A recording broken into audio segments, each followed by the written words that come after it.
ഭാവന, നീ എപ്പോ വന്നടി? ഇന്നലെ വന്നു. നിനക്ക് 100 വയസ്സാ. ഞാനിപ്പോ നിന്നെ ആലോചിച്ചോണ്ട് വരികയായിരുന്നു. നിന്നാണ് സത്യം. കുറച്ചു മുമ്പ് ആ ഗന്ധർവൻ മലയുടെ താഴ്വരയിൽ നീ നാണിച്ചിരിക്കുന്നത് ഞാൻ കണ്ടതാ. ഞാനോ? ആ, നീ മാത്രല്ല, നിന്റെ അടുത്ത് നിന്നെയും പഞ്ചാര അടിച്ചോണ്ടിരിക്കുന്ന ഒരു സുന്ദര കുട്ടപ്പനെയും കണ്ടു. പിന്നെന്തൊക്കെ കണ്ടു? എന്തിനാ മോളെ എന്നെ ഒളിക്കുന്നത്? നിങ്ങൾ രണ്ടുപേരും കൂടെ അല്ലേ കണ്ണൂരിൽ നിന്ന് ഇങ്ങോട്ട് പോകുന്നത്? രോഗം മനസ്സിലായി. ഞാൻ ആരെങ്കിലും ആയിട്ട് റൊമാൻസിലാണോന്ന് അറിയണം, അത്രയല്ലുള്ളൂ. നീ റൊമാൻസിലാണെന്നുള്ള കാര്യം തീർച്ചയാണ്. എടി പെണ്ണെ, വിവാഹത്തിന് മുൻപുള്ള റൊമാൻസ് എനിക്ക് ഇഷ്ടമല്ലെന്ന് ഞാൻ പണ്ടേ പറഞ്ഞിട്ടുള്ളതാ. വിവാഹം കഴിഞ്ഞിട്ട് ഹസ്ബൻഡുമായി റൊമാൻസിൽ ഏർപ്പെടുക, അതാണ് എന്റെ പോളിസി. പിന്നെന്തിനാ ജുബക്കാരൻ നിന്റെ പടം വരച്ചോണ്ടിരിക്കുന്നത്? എന്റെ പടം? ആ. ഏത് ജുബക്കാരൻ? ആ, കാണിച്ചു തരാം.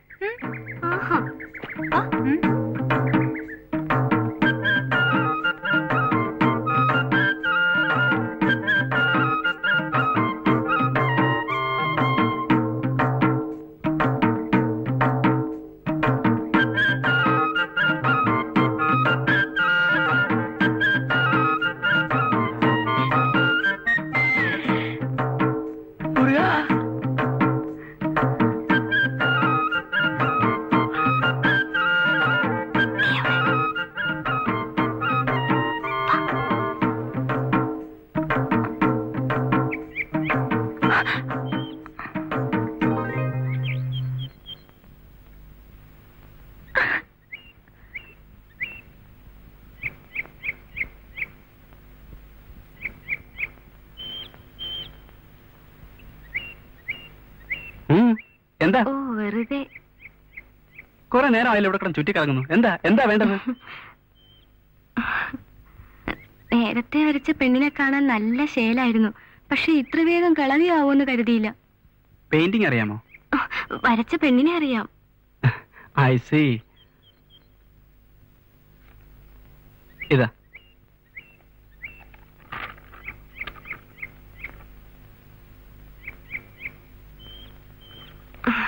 ഇതല്ല.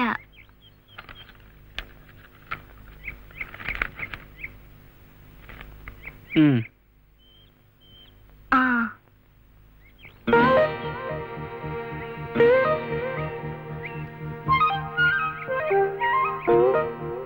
ഒളിച്ചിരുന്നെന്റെ ചിത്രം വരയ്ക്കുന്നതിന്റെ ഉദ്ദേശം?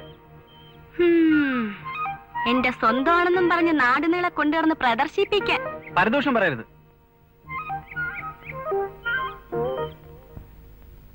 നിങ്ങളെ ഞാൻ ഇതുവരെ കണ്ടിട്ടില്ല. നിങ്ങളും എന്നെ ആദ്യമായിട്ടാണ് കാണുന്നത് അല്ലേ? ഈ ചിത്രവും നിങ്ങളും തമ്മിൽ ഒരു സാമ്യമുണ്ടെന്നുള്ള സത്യമാണ്. ഏത് കണ്ണുവട്ടം കണ്ടാലും ഇത് ഭാവനയുടെ ചിത്രമാണെന്ന് പറയും.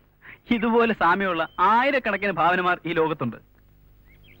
അതിന് സാറെന്തിനാ ഇത്ര ചൂടാവുന്നേ?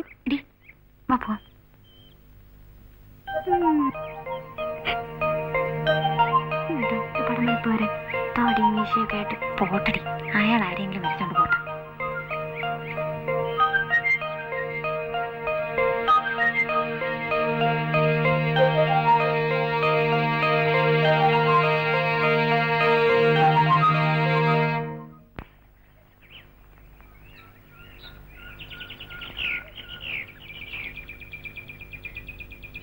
അത് ആരുടെ ലെറ്റർ അപ്പച്ചി? വിനുമോന്റെയാ. അവൻ 2 മാസത്തിനകം വരുമെന്ന്. വിനുവേട്ടൻ ഇപ്പോഴും ആസാമിലാണോ? അവൻ ആസാമിന്ന് പോയിട്ട് 6 മാസമായി. ഇപ്പൊ പഞ്ചാബിലാ. ഞാൻ കണ്ടിട്ട് 2-3 വർഷമായി. 2 മാസം കൂടി കഴിഞ്ഞാ പിന്നെ ദിവസവും കാണാമല്ലോ. ഡിങ്കിടിക്ക. ഒരു 5 വർഷം കഴിയാതെ ഞാൻ സമ്മതിക്കത്തില്ല. 5 വർഷമോ?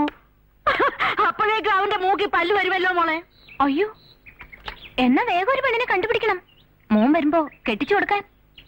അതെന്ത് വേണമെന്ന് അവൻ വന്നിട്ട് ഞങ്ങള് തീരുമാനിക്കും.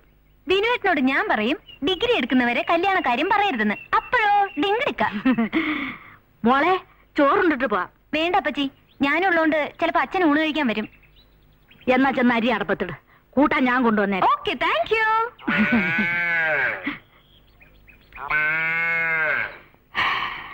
കുട്ടിക്കളി മാറാത്ത ഇതിനെ പിടിച്ച് എങ്ങനെയാ കെട്ടിക്കുന്നത്?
Modern art.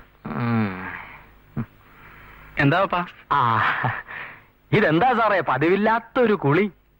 ഭയങ്കര ഉഷ്ണം. ഉഷ്ണിക്കണമെന്നോ? മൂത്രമൊഴിച്ചാൽ നിലത്ത് മുട്ടുന്നതിന് മുമ്പേ ഐസാകുന്ന ഈ തണുപ്പത്ത് ഉഷ്ണിക്കണമെന്നോ? എന്റെ മനസ്സിലിരുന്ന മാലാഖി ഞാൻ ഇന്നലെ ജീവനോടെ കണ്ടു. സാറോ, ശശി സാറോ, എന്റെ ജീവിതത്തിലെ ആദ്യത്തെ അനുഭവമാണ് പപ്പ ഒരു സങ്കല്പ ചിത്രം ജീവനോടെ കാണുക. ഈ വീട് വാടകയ്ക്ക് എടുക്കാൻ വന്നപ്പോഴേ ഞാൻ പറഞ്ഞതാ, ഇവിടെ ഒരുത്തി കെട്ടിത്തൂങ്ങി ചത്തതാണ്, അവിടെ ബാധയുണ്ടാകുമെന്ന്. ഇപ്പോഴെങ്കിലും ഇരിക്കണു.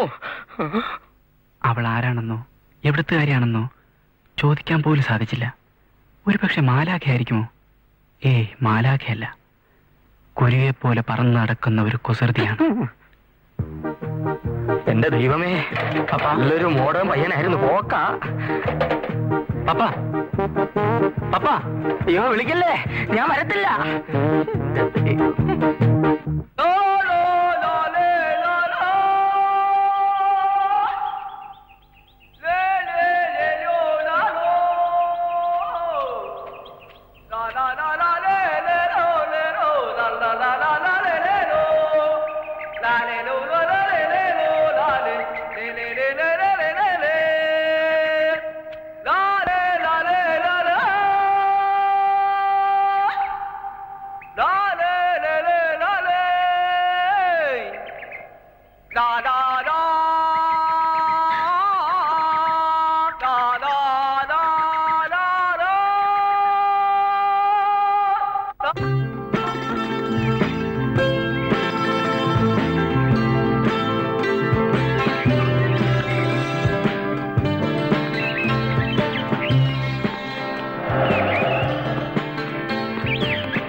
സോറി.